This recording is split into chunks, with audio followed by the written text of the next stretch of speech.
Caio, um dos assuntos de hoje... Deixa eu aumentar esse microfone aqui. Um dos assuntos de hoje é uma treta, uma briga entre o Sérgio Moro e o Dallagnol atacaram Lewandowski. Disseram que insinuaram que o Lewandowski não deveria ser indicado ministro da Justiça, porque tinha sido do STF. E o jornal o Globo fez um editorial na mesma linha. Na mesma linha, até a Glaze, até a indicação de Lewandowski expõe contradição petista sobre Moro. A presidenta do PT, a Glaze, fez uma resposta bem dura. Eu queria saber qual é a sua posição sobre isso.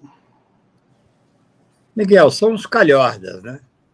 Na verdade, é muito triste ver quando fica ali no grupo do Merval, daqueles caras que são as viúvas tradicionais da Lava Jato, que não assumem, não conseguem assumir que eles apoiaram um golpe de um grupo de extrema-direita que era coordenado pelo Moro e aqueles indigentes intelectuais que tentaram instrumentalizar o Poder Judiciário e o Ministério Público para poder eleger o Bolsonaro. O que ocorreu com a Lava Jato é muito simples. O Moro fez um ato de corrupção clara. Qualquer estudante de direito faz isso. Eu falo isso tem anos.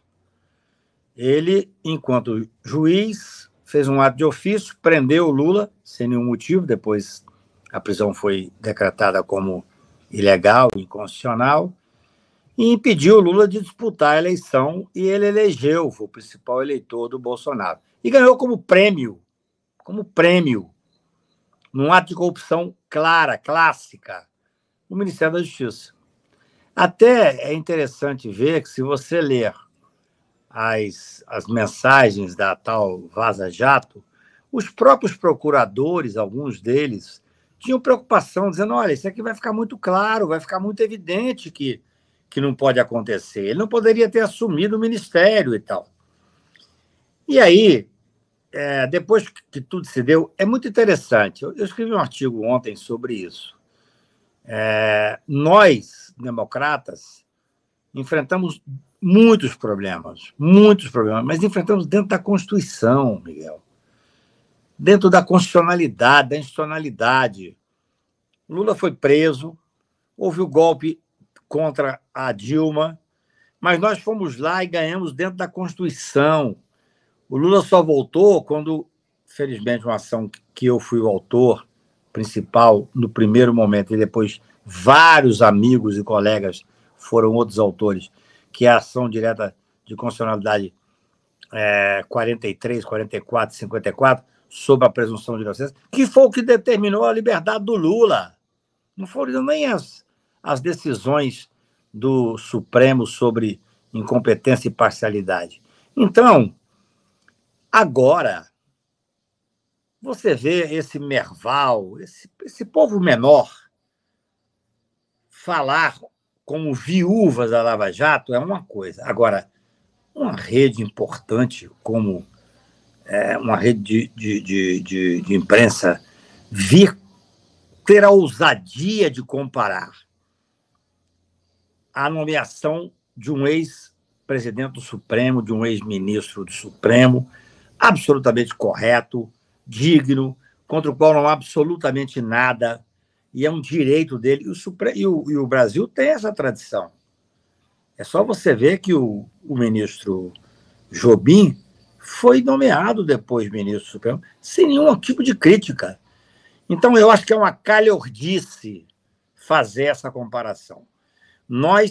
Veja bem, nós estamos saindo de um momento extremamente grave, de enfrentamento de uma hipótese de crime que foi o 8 de janeiro, que completou um ano agora, 3 dias atrás. Eu estava fora do Brasil, eu vim para essa solenidade de elogio à democracia, de apoio à democracia. E você tem a coragem de ter grupos fortes dentro da imprensa que sustentam essa calhordice. Porque sustentar que o ministro Lewandowski, de alguma forma, possa ser comparado com esses indigentes intelectuais, com essas pessoas que estão respondendo e irão responder a processos criminais. Deltan já foi cassado. O Moro deve ser cassado agora, em muito pouco tempo. E depois terão que ser responsabilizados criminalmente pelo que fizeram, porque eles instrumentalizaram o Poder Judiciário. Então, isso é algo indigno. A imprensa tem que ter os cuidados devidos mínimo. Nem vou falar dessas pessoas que eu já citei o nome aqui, infelizmente não gosto nem de citar o nome deles, por profilaxia bucal, mas quando eu vejo isso num grupo forte, como é esse grupo de imprensa, eu fico espantado. O que eles querem? Eles querem afrontar o Poder Judiciário? Eles querem afrontar a democracia? É inexplicável, inadmissível, e nós temos que nos manifestar. Muito bem. Você sabe que esse editorial do Globo, ele foi escrito muito claramente a pedido do Merval Pereira, porque eles mencionam o Merval Pereira no editorial. O Merval é uma pessoa que não deveríamos falar sobre ele. Ele não merece ser citado. Ninguém o lê. Ele escreve mal, mas ele é presidente da Academia Brasileira de Direito. O Merval é muito interessante. Desculpa, Miguel, te falar isso.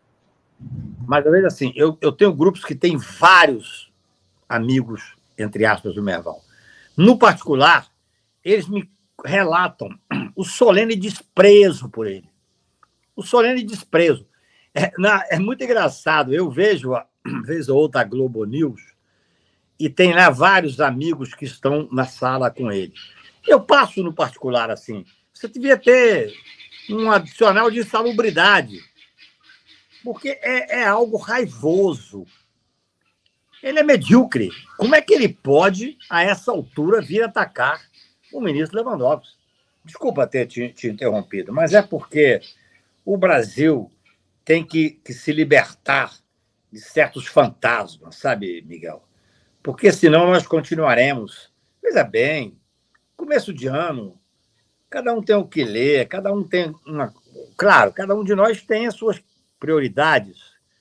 Como é que eu vou? Eu não leio o Cidadão, até porque escreve muito mal, mas é impressionante ver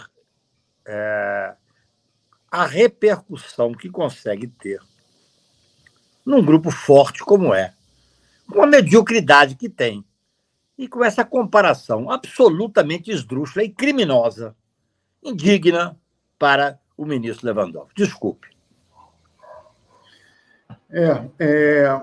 Cacaio, você foi ao evento, a cerimônia no Senado do 8 de janeiro, né?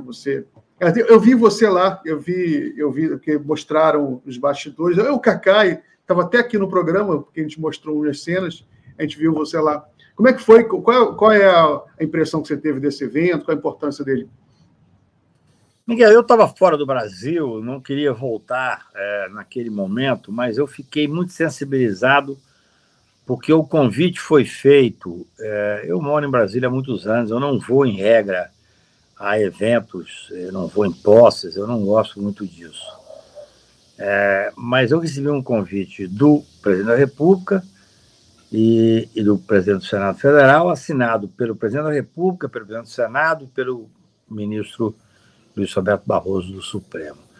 E aquilo me impressionou, me sensibilizou. Eu estava em Florença, eu falei, eu vou voltar. Eu acho que é um momento histórico, assim, nós que resistimos tanto, eu acho que é um momento muito interessante da gente poder dizer que estamos do lado certo, que fizemos um enfrentamento. Eu tenho dito, e já disse a você, escrevi várias vezes sobre isso, que aquele 1º de janeiro, que foi a posse do Lula, foi algo que me impressionou muitíssimo. Assim, eu estava lá dentro do Palácio, vendo o Lula subir a rampa com os invisíveis sociais, e como eu enxergo pouco, eu não enxergo de um olho, eu não tenho noção de profundidade, eu tinha noção de que todo aquele povo que estava lá atrás estava subindo a rampa. Foi um momento mágico, um momento lindo, em que o Brasil tomava posse dele mesmo. 8 dias depois, uma tentativa de golpe. E a resistência foi muito interessante, e veio de todos os lados, né? Assim, eu estava aqui em Trancoso, eu estou em Trancoso agora, e eu falei várias vezes com vários ministros e discutindo o que podia ser, o que não podia ser, todo mundo contra a GLO, mas o mais importante é que houve, no meu ponto de vista, naquele momento, o dia 1º foi a posse do Brasil, a posse que nós tomamos posse, o povo tomou posse do país, e no dia 8 foi a posse da democracia, a resistência, né? Aquele ato do Lula ter voltado de Araraquara e ter ido no outro dia, dia 9, a pé, andando para o Supremo Tribunal, com todos os ministros supremos, vários ministros supremos, presidentes de partidos, governadores de Estado, e entrar no Supremo Tribunal, aquilo foi muito simbólico e muito emocionante. Eu falei no dia 9 com alguns ministros que estavam dentro do Supremo, as pessoas estavam chorando, Miguel.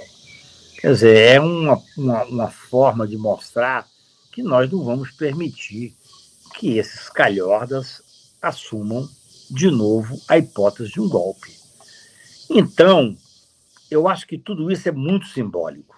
Muito simbólico. Quando marcaram esse dia 8 agora, eu acho que eu moro em Brasília, eu não vou em posse, não vou em festa, não gosto disso, mas eu voltei para ir. Eu achei que era simbólico. Eu voltei, não tem nenhuma importância na fila do pão. Quer dizer, eu voltei por mim mesmo, que eu queria estar lá vendo, entendeu? Fui convidado e achei muito importante uma demonstração de resistência. O Lula foi muito carinhoso comigo no dia ali, porque aquilo é uma demonstração de resistência democrática. É a prova que nós colocamos o pé na porta e que não vai passar nenhum tipo de insurreição, de tentativa de golpe. Então, eu achei aquele ato, escrevi 3 artigos sobre ele, eu achei aquele ato do dia 8 um ato extremamente relevante. O mundo é feito, Miguel, de simbolismo também, sabe?